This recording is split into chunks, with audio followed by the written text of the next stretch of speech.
And that's the thing. And I think I try to amplify that through the company, because what gets my salespeople jazzed is when our clients score big. Right. Or call up and say, you won't believe what just happened, right? And they're like, I've been working this lead for a year, just like you told me. They were like, we're not moving, we're not buying anything, we're not that.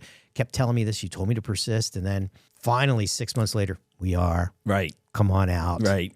It's just that, just going to stay in front of you. And they'll call up and they'll tell us, like every month, there's like crazy stories. There was one story that I talk about. This is a funny story. So we're traveling down to Baltimore to a trade show. And I got a new sales manager. And he's like, what's it going to be like? And I'm like, two things are going to happen. Somebody's going to come up and be like, oh my God, Larry Dillon, don't you remember the San Diego convention?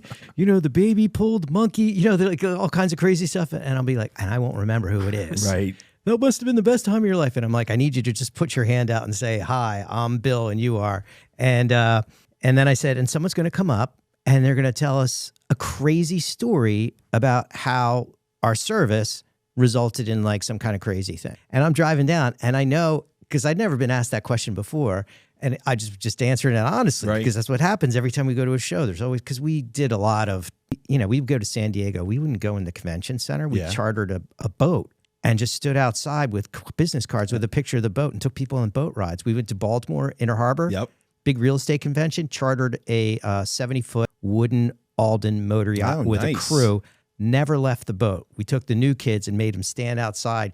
People were lined up. Yep. We closed you created your own space. You weren't competing in the crowded space. Why do I want to go in there? It's in Baltimore. The convention center was across the street. Closed one of our biggest deals with the City of Chicago Economic Development Agency. So anyway, and so we would do all these fun things, and people would come up to the trade show and go, "Oh my God, don't you remember?" But anyway, so I told him these two things, and he said, "I could tell." He's like, "Oh, the old man's full of shit," right?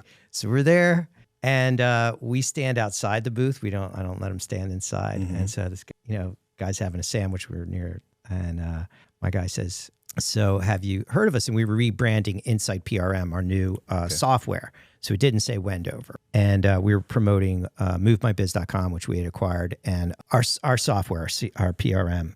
And the guy looks at everything and he goes, "Oh, you guys are trying to be like Wendover." And he goes, "We are Wendover." He goes, "Is Larry Dillon there?" And so he brings over. He says he was a 20-year-old kid and we sell sales leads, right, for companies that are moving. So we sell it to furniture, telecom. He said they were buying the Wendover leads. And the older reps were like, "Oh, these are terrible." And so he would be like, "Can I take your dead leads?" So he'd go around the office, and he was a new rep. He said, "One deal, I followed up, finally got the appointment, went out, closed the deal." He said it was so big. This is in Virginia, like the DC side of Virginia, very expensive real estate. With the commission check, he paid cash for a house in Virginia as a 20-year-old. And he said, I was out mowing the lawn and the neighbors came by and said, "Hey, are your parents in? We'd like to meet them."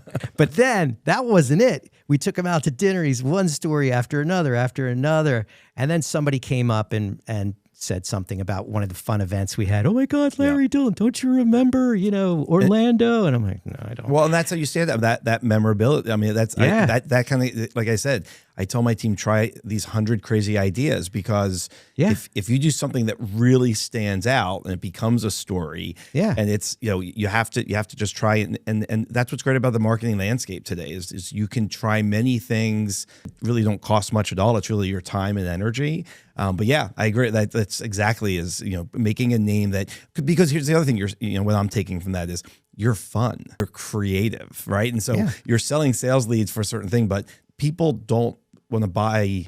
It's not the thing they're buying. It's the feeling, it's the emotion. So who they work with ties directly into that. You could sell a pipe, but be the most fun and engaging and creative pipe salesman, and that's going to make you more successful. And I remember why I started to tell that story, because that's what jazzes us here, is that changed that kid's life. And people will call us and thank. That's what fires us up. Yeah. Versus if they close a big deal, they're like, "Great, But when a client calls, it could be the smallest client that they call up and they're like, we just like increased our sales by like whatever, or just closed like the biggest deal in my career, or, you know, whatever it is. That's what gets everyone fired up. And then you amplify that.